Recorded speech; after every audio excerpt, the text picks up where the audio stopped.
Ibn Kaimi, Allahu e mëshiroft, shkruan: Ki kujdes e mos e zbraz zemrën nga dashuria ndaj Allahut të lartësuar, apo ta mbushësh atë me dashuri ndaj tjetër kujt përveç tij, sepse Allahu i lartësuar bëhet xheloz kur zemra e robit të vet ja kthen shpinën dashurisë ndaj tij.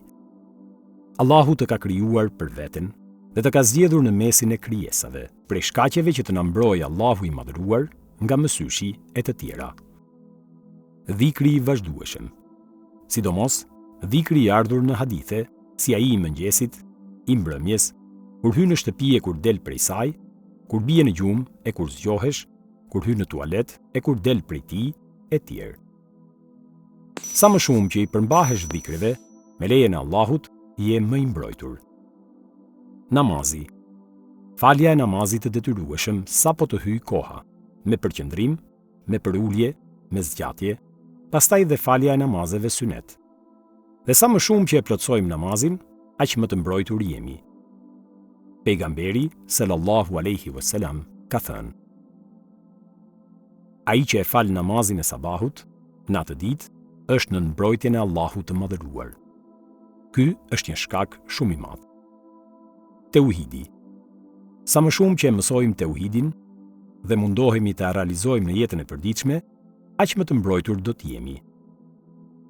Sa për ata që besojnë dhe nuk e molepsin besimin e tyre me padrejtësi, idujtari, pikërisht atyre u takon siguria dhe ata janë të udhëzuar. Enam 82. Nuk e molepsin ose përzjejnë, do të thotë me shirk, të madh apo të vogël ose të fshetë, pra e ruajnë atë.